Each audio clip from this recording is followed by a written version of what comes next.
Narsipatnam toll police station లో మాజీ MLA Umashankar Ganesh ABN ఎండి రాధాకృష్ణ మీద గురువారం ఫిర్యాదు చేశారు. ఇటీవల రాధాకృష్ణకు చెందిన ఛానల్లో వైసీపీకి చెందిన మహిళా నాయకులు కించపరుస్తూ మాట్లాడడం అన్యాయమన్నారు.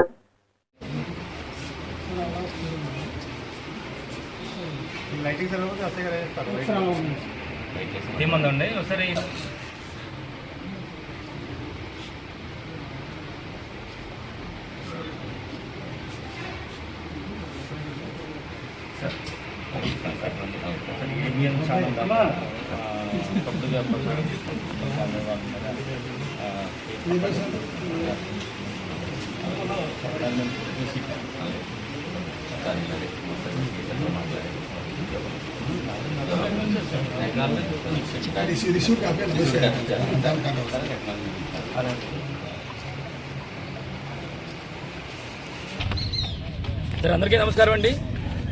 ఈరోజు నర్సీపట్నం వైఎస్ఆర్ కాంగ్రెస్ పార్టీ ఆధ్వర్యంలో నర్సీపట్నం టౌన్ స్టేషన్లో ఎవరైతే ఏబిఎన్ ఆంధ్రజ్యోతి వేమూరు రాధాకృష్ణ అలాగే వాళ్ళకి సంబంధించిన యాంకర్ వాళ్ళకి సంబంధించిన ఎడిటర్ మేనేజ్మెంట్ అందరిపై మీద కంప్లైంట్ ఇవ్వడం జరిగింది. దానికి కారణం ఏంటంటే మీ అందరూ తెలుసు, మొన్న 4వ తారీఖున ఒక ఆంధ్రజ్యోతి ఏబిఎన్ ఆంధ్రజ్యోతిలో వీకెండ్ కామెంట్ బై ఆర్కే అని చెప్పి ఒక కార్యక్రమం చేపట్టడం జరిగింది. ఆ కార్యక్రమంలో వైఎస్ఆర్ కాంగ్రెస్ పార్టీ చెందిన మహిళల మీద చాలా దారుణమైన కామెంట్ చేయడం జరిగింది. అందులో ముఖ్యంగా ఏమంటారంటే ఒకసారి చెప్పాలి, మీ ద్వారా కూడా ప్రజలందరూ కూడా మరొకసారి చెప్పాలి. ఏమంటారంటే రేపు జగన్మోహన్ రెడ్డి గారు మీ భార్యలు కాదని చెప్తే గుడ్డిగా నమ్మేసి మరి కట్టుకున్న భార్యని కూడా మరి చెల్లిగా భావించి వాళ్ళకి సంబంధాలు చూసే పరిస్థితిలో ఉన్నారని చెప్పి చాలా దారుణమైన, అంటే ఎవడు కూడా అసలు తిండి తిన్నవాడు ఎవడు కూడా ఈ విధమైన మాటలు మాట్లాడు. అంటే ఆంధ్రజ్యోతి రాధాకృష్ణ గడ్డి తింటున్నాడో మాకు అర్థం కావట్లేదు. మరి ఈ విధమైన మాటలు ఒక మహిళలను ఈ విధంగా మాటలు మాట్లాడతాడని అడుగుతున్నాం. మరి ఇదే మాటలు మీ ఇంట్లో మీ కుటుంబంలో ఎవరైనా అంటే మీకు ఎలాగుంటుందని చెప్పి ఆలోచన చేస్తున్నాను. అంటే ఎంత అంటే పార్టీ పిచ్చి ఉండొచ్చు, కానీ ఈ విధమైన పార్టీ పిచ్చి మరి మహిళల్ని కూడా మరి కించపరిచే విధంగా మరి ఎంత అవమానకరంగా మాటలు మాట్లాడడం చాలా దారుణం. మరి నిజంగా ఒకటి అడుగుతున్నా, ఏబిఎన్ ఆంధ్రజ్యోతి అయినా మరి ఇదే మాటలు మీరు అక్కడ హైదరాబాద్ కదా ఉంటున్నారు, తెలంగాణలో ఉంటున్నారు, హైదరాబాద్లో ఉన్న అధికార పార్టీ నాయకుల మీద అనండి. అంటే ఏబిఎన్ ఆంధ్రజ్యోతి దానికి బిల్డింగ్ అంతా కూడా ఉచిత కల్పేస్తారు. అంటే కేవలం ఎక్కడో తెలంగాణలో ఉన్నారు, మాకేం కాదు, ఏం చేసినా పర్లేదు, ఏమన్నా పర్లేదు, మహిళలన్నా పర్లేదు, వైఎస్ఆర్ పార్టీ అన్నా పర్లేదు అని చెప్పి ఉద్దేశంతో ఒక మీకు ఛానల్ ఉందని చెప్పి ఈ విధమైన మరి చేయడం చాలా దుర్మార్గం అని చెప్పి సందర్భంగా తెలియపరుస్తూ, కేవలం ఇదేంటంటే ఇదంతా డైవర్ట్ చేయాలి. ఏంటంటే ఏదైతే మా నాయకుడు జగన్మోహన్ రెడ్డి గారు ఒక ప్రపోజల్ పెట్టారు, మావిగంధ ఒక ప్రపోజల్ పెట్టారు, దాన్ని డైవర్ట్ చేయాలనే ఉద్దేశం మీద ఇదంతా కూడా.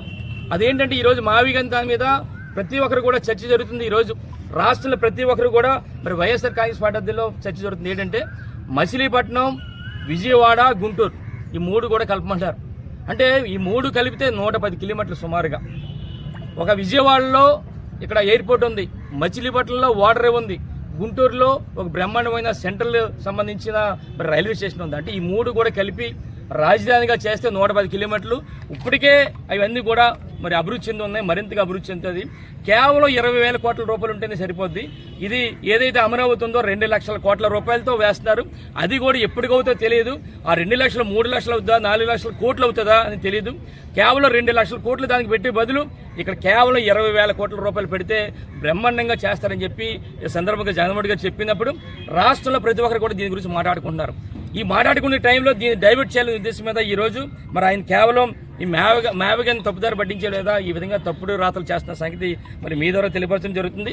ఒకటే చెప్తున్నా, ఈరోజు ఏబిఎన్ రాధాకృష్ణ ఆయనకి ఈరోజు ఎన్ని మాటలు చెప్పినా, ఎన్ని రాతలు రాసినా, ఎన్ని మరి మీ టీవీ ఛానల్లో మా పార్టీ గురించి, మా పార్టీ నాయకుల గురించి కూడా ఎన్ని రాసినా సరే ప్రజలు నమ్మే పరిస్థితి లేరు.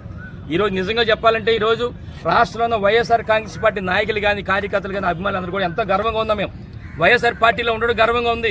వైఎస్ఆర్ పార్టీ నాయకుడు మా జగన్మోహన్ గారు చూస్తే మాకు గర్వంగా ఉంది. ఎందుకంటున్నానంటే ఈరోజు ఆంధ్రప్రదేశ్ రాష్ట్రంలో 175 నియోజకవర్గాల్లో పోటీ చేయగల దమ్మున్న పార్టీ వైఎస్ఆర్ కాంగ్రెస్ పార్టీ. అందుకు మేము చాలా గర్వపడతాం. 175 నియోజకవర్గాల్లో పోటీ చేయించగల దమ్మున్న నాయకుడు మా వైఎస్ జగన్మోహన్ అని చెప్పి మేము అందరం కూడా గర్వంగా మాట్లాడతాం. అంటే మీరు ఎన్ని చేసినా సరే ప్రజలు నమ్మే పరిస్థితి లేరు. మొన్న అందరూ ఏకమైనా సరే కేవలం మాకు